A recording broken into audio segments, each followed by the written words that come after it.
काल जे विरोधकांनी आरोप केले ते खरोखर त्या आरोपांचा मी सर्वप्रथम एक सलगरचा नागरिक म्हणून मी त्यांचा निषेध करतो। त्यांनी आता एवढं सैरभैर बिथरल्यासारखं बोलायला लागल्यात, जसं जसं निवडणुका जवळ यायला लागल्यात तसं तसं ते सैरभैर झाल्यात। त्यांच्या पायावरची वाळू सरकलेली आहे, त्यांना निकाल काय आहे पुढं दिसायला लागला आहे। त्यामुळं खोटे नाटे आरोप करून त्यांनी फक्त आणि फक्त तानाजीराव आप्पा पाटलांची प्रतिमा मलिन करण्याचं काम हे लोक करत आहेत। पण सलगरच्या व एरंडोली जिल्हा परिषद गटातील सर्व सुज्ञ मतदार बंधू भगिनींना माहिती आहे की बाबा तानाजी आप्पांचं काम काय आहे आणि त्या माणसानं काम काय केले। काल बरेच जण बोलले की म्हणजे चुकीच्या टीका केल्यात त्यांनी, पण त्यांना उत्तर देण्याच्या पात्रतेची पण ती लोक नाही आहेत। आणि दुसरी महत्त्वाची गोष्ट काय आहे की ज्या आप्पांनी तुम्हाला सांभाळले, तुमच्या आता सगळ्या कुळेढाळ्या काढल्या तर तुम्हाला गावात तोंड दाखवायला जागा शिल्लक राहणार नाही कुठं। मी पण निंबाळकरच आहे, मी सगळं सांगितलं की परत म्हणू नका की असं झालं आणि तसं झालं। तुम्ही काय काय केलं आहे, तुमचे काय धंदा आहेत, काय तेगार आहे, सगळं मला माहिती आहे। मला फक्त तोंड उघडायला लावू नका, आणि तोंड उघडलं तर परत जिल्हा परिषद मतदारसंघ सगळा तुमच्यावर हसल। तुमची मागची पार्श्वभूमी काय आहे त्याचा जरा व्यवस्थित विचार करा। एकटं जर आमचा बापू तर म्हणला की तो माझा होऊ शकला नाही, तो दुसऱ्याचा काय होणार आहे। बाबू तो तुमचा झालता म्हणून तुम्ही एवढं मोठं झाला, जर तो तुमचा झालाच नसता तर तुम्ही एवढं मोठं झालाच नसता। तर बोलायला पद्धत असत्या, जरा मर्यादा असत्या। प्रत्येकाने जर पातळी सोडून बोलला तर मला त्याच्या पुढचं बोलता येतं। ज्या गावच्या बाबळे असतात त्याच गावच्या बोरे असतात, त्यामुळे प्रत्येकानं मर्यादा ठेवून बोलावं ही माझी कळकळीची विनंती आहे। आणि जर आम्ही तोंड सोडलं तर परत मग तुम्हाला लय अडचण होईल, परत मग म्हणू नका माझं तुम्ही खरंच बोलला। फक्त एकच विनंती आहे की बोलताना विचार करून बोला। तुम्ही ज्या माणसावर बोलताय त्या माणसाचा उपकार आठवा। त्या माणसाचा उपकार जर आठवलं ना तुम्ही घरातनं बाहेर पडणार नाही, एवढं उपकार आहेत। आणि तुमच्यावर नव्हे, तुमच्या सगळ्या जोडीदारांवर उपकार आहेत आणि डोंगरावर उपकार आहेत। तुम्ही काय केलाय काय नाही, कधी त्यांच्या घराकडे गेलाय, काय मागितलाय, काय त्यानं दिले त्या माणसानं, या सगळ्याचा साक्षीदार सचिन निंबाळकर आहे। काकाकीर नेत्यांचा होणार काकाकीर, काकाकीर नेत्यांचा होणार काकाकीर, दादा काकाकीर नेत्यांचा होणार काकाकीर।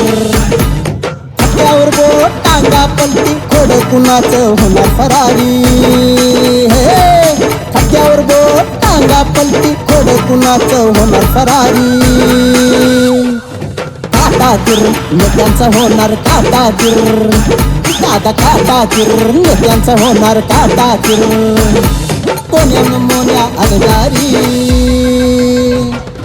काकाकीर नेत्यांचा होणार काकाकीर, दादा काकाकीर नेत्यांचा होणार काकाकीर। वारं माझं हाय असं तुम्ही सांगताय, लोक तुमच्याबद्दल काय बोलतात जाणून तुम्हाला घ्यायचं आहे काय? अहो दादा काकाकीर,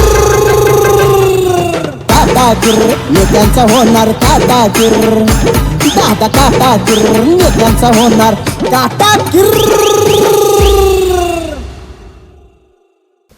काल जे विरोधकांनी आरोप केले ते खरोखर त्या आरोपांचा मी सर्वप्रथम एक सलगरचा नागरिक म्हणून मी त्यांचा निषेध करतो। व त्यांनी आता एवढं सैरभैर बिथरल्यासारखं बोलायला लागल्यात, जसं जसं निवडणुका जवळ यायला लागल्यात तसं तसं ते सैरभैर झाल्यात। त्यांच्या पायावरची वाळू सरकलेली आहे, त्यांना निकाल काय आहे पुढं दिसायला लागला आहे। त्यामुळं खोटे नाटे आरोप करून त्यांनी फक्त आणि फक्त तानाजीराव आप्पा पाटलांची प्रतिमा मलिन करण्याचं काम हे लोक करत आहेत। पण सलगरच्या व एरंडोली जिल्हा परिषद गटातील सर्व सुज्ञ मतदार बंधू भगिनींना माहिती आहे की बाबा तानाजी आप्पांचं काम काय आहे आणि त्या माणसानं काय केले। काल बरेच जण बोलले की म्हणजे चुकीच्या टीका केल्यात त्यांनी, पण त्यांना उत्तर देण्याच्या पात्रतेची पण ती लोक नाही आहेत। आणि ज्या तानाजी आप्पांचं तुम्ही 23 वर्ष निष्ठावंत आहे म्हणून सांगताय, तुम्ही आत्ता आलाय 2015 पासून त्यांच्या बाजूनं, आणि लगेच तर तुम्ही आता सोडून पण गेला। आणि दुसरी महत्त्वाची गोष्ट काय आहे की ज्या आप्पांनी तुम्हाला सांभाळले, तुमच्या आता सगळ्या कुळेढाळ्या काढल्या तर तुम्हाला गावात तोंड दाखवायला जागा शिल्लक राहणार नाही कुठं. मी पण निंबाळकरच आहे. मी सगळं सांगितलं की परत म्हणू नका की असं झालं आणि तसं झालं. तुम्ही काय काय केलं आहे, तुमचे काय धंदा आहेत, काय तेगार आहे, सगळं मला माहिती आहे. मला फक्त तोंड उघडायला लावू नका. आणि तोंड उघडलं तर परत जिल्हा परिषद मतदारसंघ सगळा तुमच्यावर हसल. तुमची मागची पार्श्वभूमी काय आहे त्याचा जरा व्यवस्थित विचार करा. आणि राहिला विषय तुमच्या रानाचा आणि ह्याचा, तो व्यवहाराचा विषय आहे. त्याचा आणि जिल्हा परिषदचा काय संबंध आहे? तुम्ही जिल्हा परिषदची निवडणूक आहे, तुमचा उमेदवार पंचायत समितीला उभारला आहे. तुम्ही आजपर्यंत काँग्रेस म्हणत होता, आता मध्येच BJPमध्ये गेला, भाऊंकडे गेला, परत सोडला, आता अजितदादा गटात गेला आहे.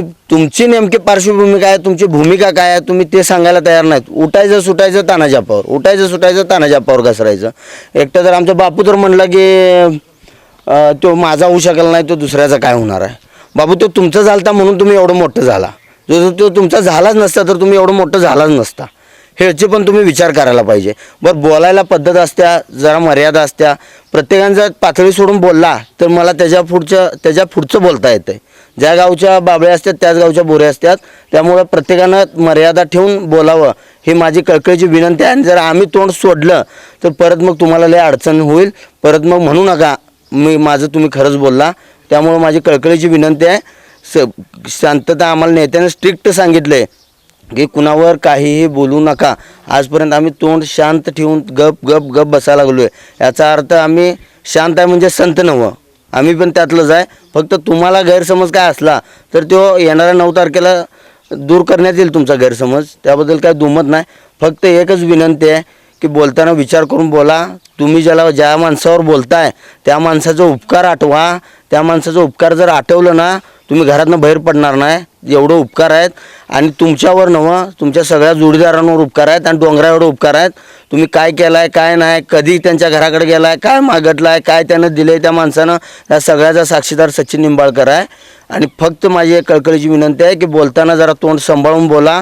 तुम्ही कुणावर बोलताय, आपली ती पात्रता आहे का ह्याचा विचार करा आणि बोलावं. एवढीच माझी कळकळीची विनंती आहे. आणि येणाऱ्या 9 तारखेला आपण चांगल्या पद्धतीनं सगळे यंत्रणा लावलेले आहे. आपलं मतदान व्यवस्थित होणार आहे. आणि 9 तारखेला गुलाल हा आपलाच आहे. एवढंच मी या निमित्तानं सांगतो.